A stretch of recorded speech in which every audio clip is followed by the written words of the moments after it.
Mon entrepreneur à succès, Inès Ingrid, ici de clarixinvestment.com, une entreprise de service qui aide les entrepreneurs à générer plus de cash sans avoir à dépenser un sou de leur revenu mensuel.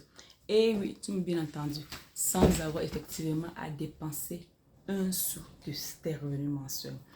Un Clarisse Investment Group a deux pages Facebook, Clarisse Inc. et Clarisse Investment Group, que je vous encourage très clairement à les regarder, à partager surtout le contenu de nos messages. Et si vous aimez également notre chaîne YouTube, abonnez-vous et surtout n'oubliez pas de nous donner un pouce pour vous dire que vous aimez peut-être le contenu, pour pouvoir permettre aux personnes qui sont en recherche du contenu comme vous de pouvoir nous localiser. Je viens parler de quoi? On est au mois de septembre, c'est on rentre on termine le troisième trimestre de l'année pour pouvoir arriver dans le quatrième et pour pouvoir clôturer la fin d'année. Mais je vais vous parler également en tant que leader financier, leader comptable et partager mon expérience que j'ai avec vous sur plusieurs transactions et surtout comment produire un rapport financier et comptable très simple et lisible. Beaucoup de personnes, surtout chez l'entreprise, n'aiment pas produire des rapports financiers parce qu'ils ont peur de pouvoir ne pas utiliser les terminologies qui se veulent dans un rapport. Effectivement, c'est beaucoup de travail, un rapport financier, mais aussi ça te permet également en tant que chef d'entreprise d'avoir une lecture simple et visible de ce que est ton entreprise, surtout la structure financière. Si ton entreprise est dans une santé financière juste, ou alors si tu as besoin de pouvoir faire des ajustements, pouvoir reclassifier tes postes bilan ou alors tes postes financiers pour pouvoir passer peut-être du cash négatif au cash positif.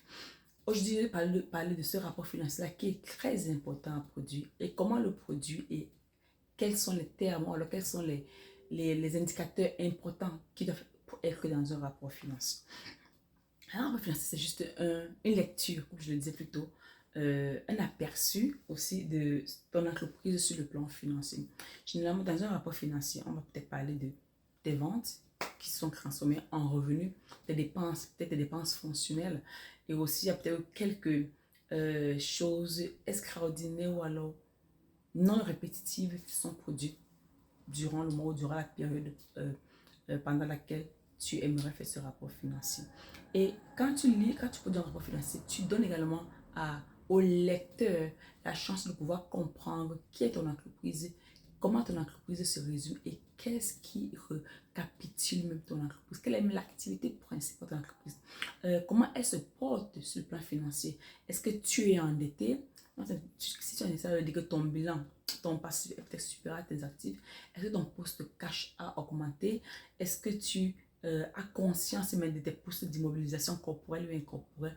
Ou alors as-tu fait de nouvelles acquisitions financières qui t'ont peut-être plombé ou alors faire évoluer ton entreprise? C'est la première des choses. La deuxième des choses, c'est qu'on parle des catégories. Quand tu fais un rapport financier, on doit apprendre à catégoriser les thèmes.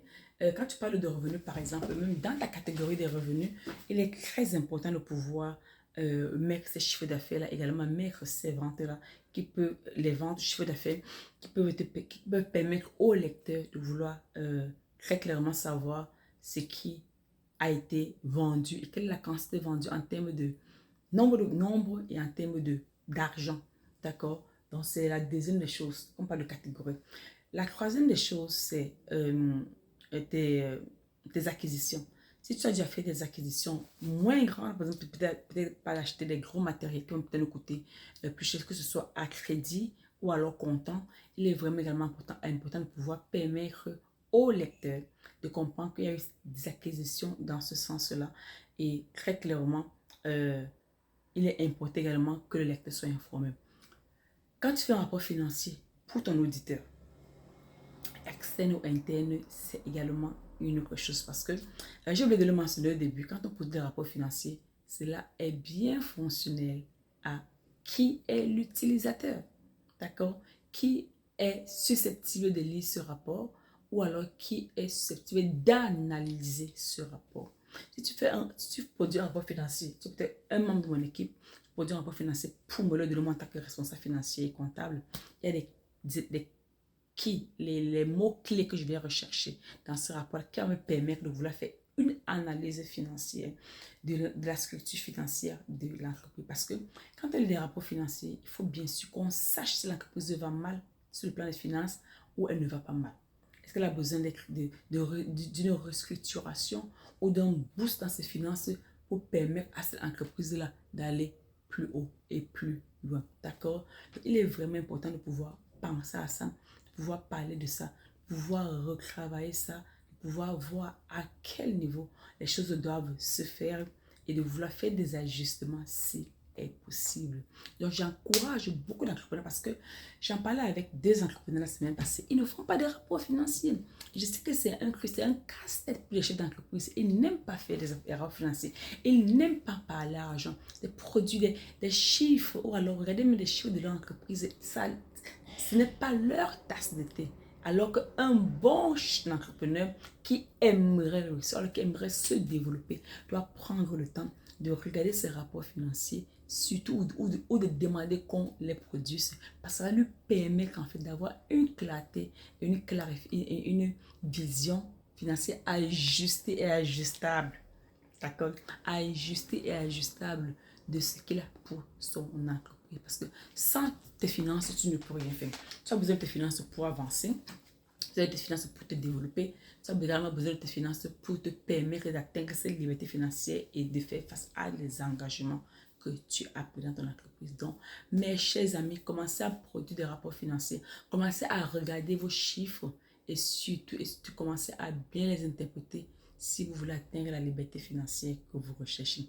D'ici là, les amis, je vous souhaite de passer un très bon week-end et on se retrouve très bientôt dans une autre vidéo. Au revoir, mes amis.